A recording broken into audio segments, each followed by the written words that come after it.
নমস্কাৰ, মই পূৰ্ণিমা। আপোনালোকক মোৰ ইউটিউব চেনেললৈ পুনৰবাৰ আদৰণি জনাইছোঁ।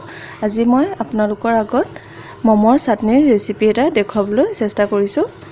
যদি কিবা ভুল হয় কমেণ্ট ছেকশ্যনত জনাই দিব। এতিয়া ৰেচিপিটো কেনেকৈ বনালোঁ চাওঁ আহক।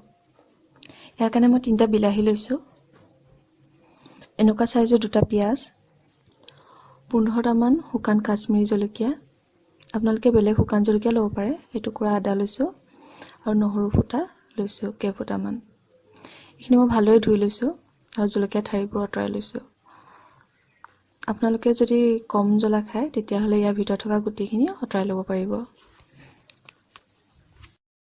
এতিয়া মই জলকীয়া আৰু বিলাহীখিনি বইল কৰা পানীত দি দিম। মই অলৰেডি পানী গৰম কৰি ৰাখিছিলোঁ।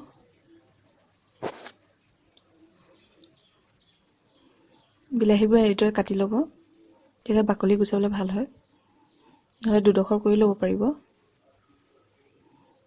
এইদৰে 15 মিনিটমান উতলিবলৈ দিম। তাৰপিছত মই এইখিনি আদা, নহৰু, পিঁয়াজ মিক্সিত পিচি ল'ম।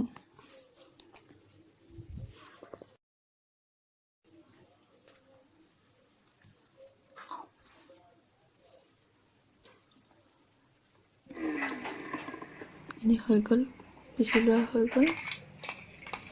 পিঁয়াজ, আদা, নহৰু দুইখিনি পিচা হৈ গ'ল। তাৰপিছত মই বিলাহীখিনি টুকি ল'ম। এইখিনি দেখিবলৈ পাইছে, বিলাহী বাকলিবোৰ এৰি গৈছে। কাঁহী এখনত টুকি লৈ জলকীয়াবোৰ কেৰাহীতে থাকক তেনেকৈ অলপ টাইম আৰু কোমল হ'ব। এইদৰে বাকলিবোৰ গুচাই লৈছোঁ। গৰমে গৰমে গুচালে ভাল হয়, ঠাণ্ডা হ'লে অলপ গুচাবলৈ প্ৰব্লেম হয়। এইদৰে গুচাই লৈছোঁ, তাৰপিছত মিক্সিত দি দিম।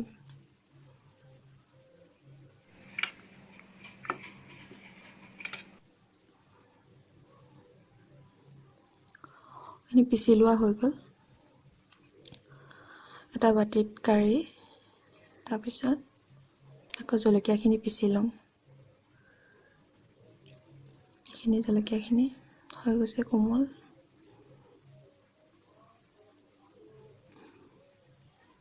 এইখিনি মিক্সিত দি দিম।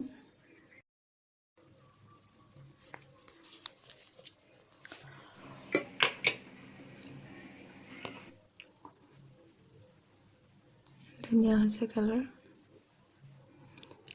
বিলাহী পিচ আৰু জলকীয়া পিচখিনি একেলগ কৰি দিলোঁ। এতিয়া এটা কেৰাহীত তেল অলপ দি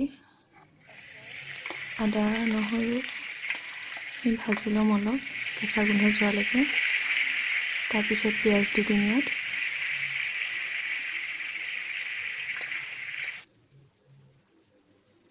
পিঁয়াজ দিলোঁ। বেছি পুৰিবলৈ নিদিব, কেঁচা গোন্ধখিনি যোৱালৈকে অলপ ভাজি থাকিব। তাৰপিছত বিলাহী আৰু জলকীয়া পেষ্টটো তাত দি দিব। এইদৰে ভালদৰে লৰাই থাকিব।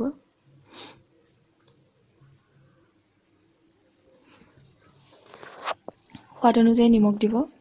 আৰু আপোনালোকে যে বেছি দিনলৈ ৰাখিব বিচাৰে তেতিয়াহ'লে ভিনেগাৰ 1 চামুচ দি দিব পাৰে। আৰু টমেটো চচ থাকিলেও দিব পাৰে 1 চামুচ। মোৰ ওচৰত নাই, সেয়ে মই নাই দিয়া। আৰু কালাৰৰ কাৰণে চয়া চচ দি দিছোঁ 1 চামুচ। কালাৰ ধুনীয়া আহিছে, গোন্ধ ভাল আহিছে। মই জ্বলা বেছি খাওঁ।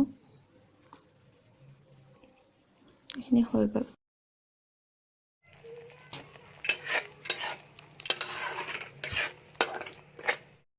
আৰু ভিডিঅ'টো চাই যদি আপোনালোকে ভাল পালে তেতিয়াহ'লে লাইক, কমেণ্ট, শ্বেয়াৰ কৰি দিব। আৰু নতুন যিসকলে চাইছে তেওঁলোকে চেনেলটো ছাবস্ক্ৰাইব কৰি দিব আৰু বেল আইকনটো চুই দিব। Thank U.